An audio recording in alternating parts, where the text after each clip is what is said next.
What's up guys, Marco here and welcome to this new video where you will learn one of the most important things that you probably learned this week, and this is how to waste a lot of money in Google Ads and do so very, very well. So yes, I want to show you these things and I want to make sure that you are not making these same mistakes. These are things that I see with my clients and my students every single day.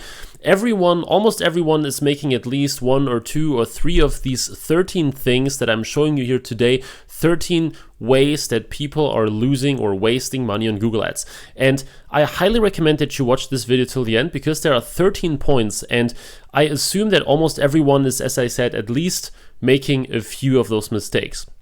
So even if the first few seem like, okay, I'm not doing them, it's self-explanatory that you don't make these mistakes, stick till the end because chances are there is something that may save you a lot of money right now, or at least in the long run. So with this being said, don't waste any time and get started right away with the first mistake, which is not installing Google Analytics right away. Yes, I talk about this a lot, but if you don't use Google Analytics, which means you can analyze page timings and how much people spent on your page and the bounce rate, etc., you are losing a lot of potential when it comes to optimizing your campaigns and finding out what really works. So install Google Analytics as quickly as possible so that you can actually get more data and not just look at conversions only. Okay, if you only look at conversions because you only use Google Ads without any other tools, then you are losing a lot of very important data in your account. Number 2 is not using campaign priorities for your shopping campaigns. So if you run an e-commerce business and you run Google shopping campaigns, you need to make use of campaign priorities. Campaign priorities tell Google, okay, I want to give this campaign here more priority than campaign B. So I want to give campaign A a higher priority than campaign B. What you can do then is, for example, use more relevant keywords for campaign A. So you can use your most important keywords in campaign A and exclude them in campaign B, for example. Or you can set a lower bid in campaign A and a higher bid in campaign B so that the one with the highest priority gets the lowest bid, so that you make sure that you're always paying the least amount necessary to get a click. Campaign priorities can be very helpful in saving money and in maximizing your ROI because you actually focus on the most relevant keywords for your business. Number 3 is no negative keyword lists in place for your shopping and search campaigns. Very, very, very big one. I'm sure many of you guys don't make this mistake anymore, but for those of you who do, you need negative keywords. So I recommend that you go online, and I will put a link in the description for a generic negative keyword list where you can go ahead and you can literally just copy and paste those negative keywords. You can place them in almost any campaign out there because they are super, super important. Things like free or cheap or Amazon, Walmart, etc. These are things that you can exclude in almost any campaign, and you need negative keywords because else you will always spend way more than necessary. So use negative keywords, use the generic list that I put in the description below, and always keep evolving and improving this negative keyword list so that you make sure you're spending the very least amount possible to get all your sales. Number 4 is running ads without device bid adjustments. So you can use adjustments for devices, so for desktop, tablets, and mobile phones. And if you see, for example, that all your conversions come from desktop, but you may lose out on desktop conversions, so there are still, or desktop impressions, so there are still impressions that you are not getting because your bid is too low, you need to run device bid adjustments. So instead of setting your overall CPC higher, which means that you are now also spending more on mobile conversions that are probably not converting for you right now, on mobile traffic, you only set an adjustment for desktop, or you only set an adjustment for mobile, whether it's positive to get more impressions or negative to get less impressions.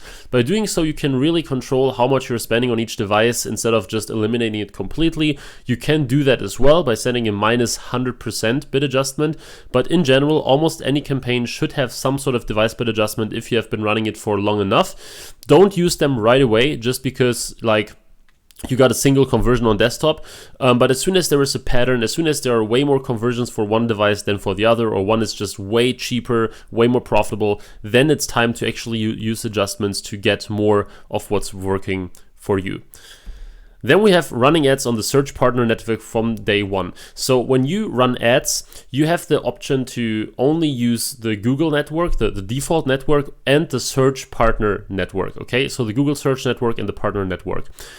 Now, if you use the search partner network, you get more impressions, more traffic, because obviously more people are using it then. But conversions tend to be more expensive on the search partner network, so the performance tends to be lower. Now, if you start out, chances are you are focused on profitability and not on volume, right? In the beginning, you don't care if you can spend $200 a day because you're not profitable yet, most likely. So turn them off, turn the search partner network off in the beginning. You can always turn it on again later on when you want to scale, when you want to get more clicks, more impressions, when you know what's working. But in the beginning, focus on what's the easiest to get profitable. Focus on the best and the most relevant traffic. Turn it off. It normally works quite well. Then number 6 is mixing search ads with display ads. So when you create a search campaign, you have the option to run your ads on both the search and the display network. And when you do that, you're always losing performance, because you are doing both things in one campaign, which means that you don't have like full transparency, you don't have full control. You are bidding the same for like your search ads as for your display ads that are part of the search campaign. So when you create a search campaign, always untick the box where it says display network, because you want to make sure that those are separated. It's better to create a separate display campaign and keep things in those two campaigns then instead of just using the same one. Number 7 is using smart shopping campaigns for all your products and not just part of them. I know smart shopping campaigns can be tempting. Some people think it's the best thing since sliced bread. Some people love it, some people hate it. They can be great, but don't use all your products in them. Don't put all your products in one smart shopping campaign. If you do that, you cannot use normal shopping campaigns anymore, at least not really effectively. And this means that you give all your control to Google. Yes, you should advertise or test to advertise part of your products there, but not all of them. So make sure that this is always something that is running on the site, but not running all your products at the same time.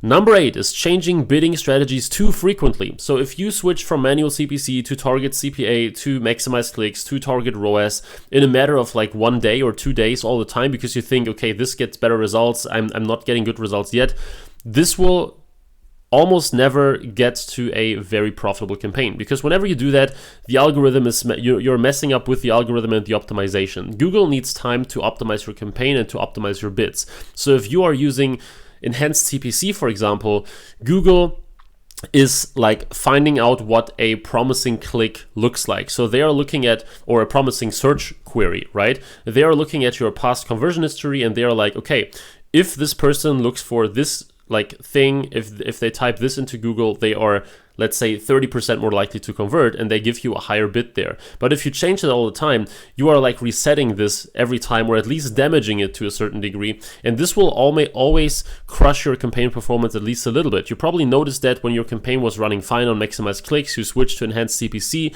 and at least for a few days, campaign performance usually starts dropping before it starts picking up again. So don't do it too often. You can, of course, do it once you got a lot of conversion data and it has been running for like 2 weeks or something, but then commit to this new strategy and only change it if it's like really, really, really bad, or if you have been running it long enough to like do another test because it has improved and you now want to scale to the next level, for example. Number 9, if you run an e-commerce business, don't run Google Shopping ads only. I see so many e-commerce business owners think Google ads equals Google Shopping and it's the only thing they should use. Yes, shopping ads are the lowest hanging fruit for you. Yes, it's the easiest thing to do, but Google search ads can bring a whole new level of scale to your business. And I've seen e-commerce businesses where search works great while shopping doesn't, and you never know if search may work well for you. Now, search ads are especially useful if you run a niche store.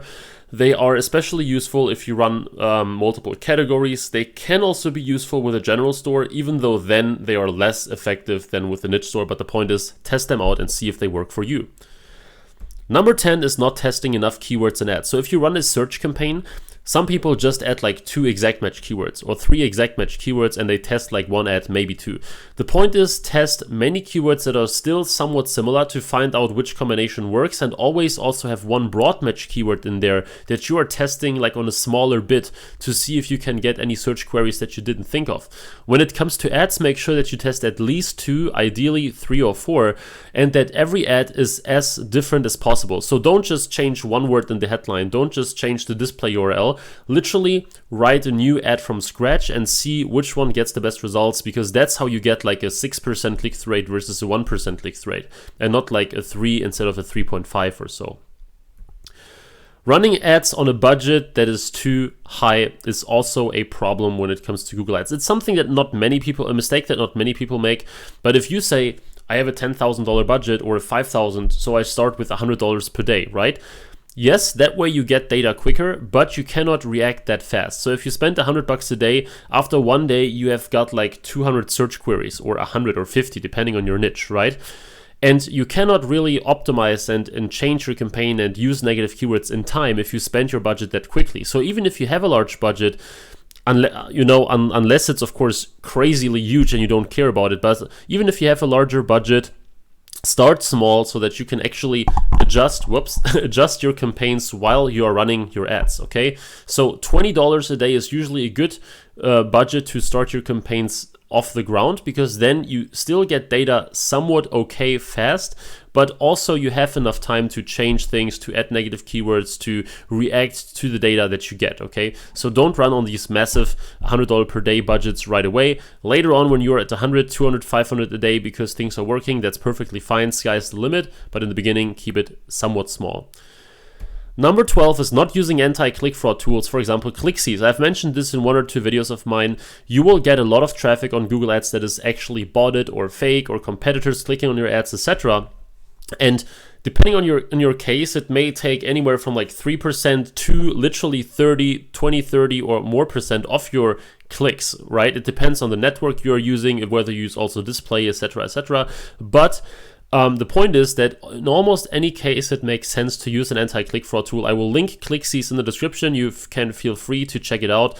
This tool prevents you from getting clicks that are not actual customers, okay? So I have seen cases where people were saving thousands of dollars a month. I've seen cases where people were saving hundreds. No matter where you're in, most of the time, it is a no-brainer for you, unless you just started on a $5 per day budget or something. So check it out, see if it works for you. I can highly recommend to check it out.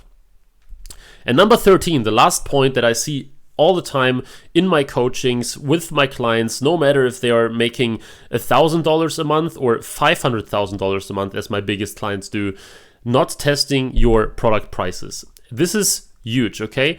If you have something that works, or even if you have something that doesn't work, prices may be the issue. Maybe your price is too high, and if it works, maybe your price is too low and you could squeeze out some extra money by changing the price. Many people, especially on Google Ads, are not testing them, but remember, on Google Ads, especially Google Shopping, you have direct competitors. You have people selling almost the same stuff that you do, just a click away. And if you don't test your prices and see how you perform by cutting them by 10% or increasing them by 10%, you are definitely leaving a lot of money on the table.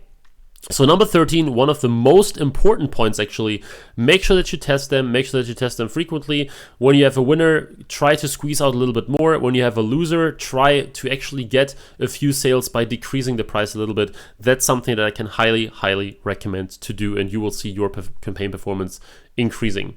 So these were my 13 tips, 13 things to waste your money, 13 ways to actually stop wasting your money. So I hope it was helpful. Let me know in the comments if you actually made any of these mistakes, and if you now try to avoid them and do a better job or save more money running your Google Ads campaigns. Leave a like if you enjoyed this video. Also subscribe to this channel for more Google Ads and e-commerce content. Check the link in the description if you want to work directly with me to save money in your e-commerce business, but of course also to scale it to the next level. And with this being said, I really hope you enjoyed this video. I'm looking forward to see you in the next one again. So subscribe and hit the bell notification button. And until then, I wish you all the best and bye-bye.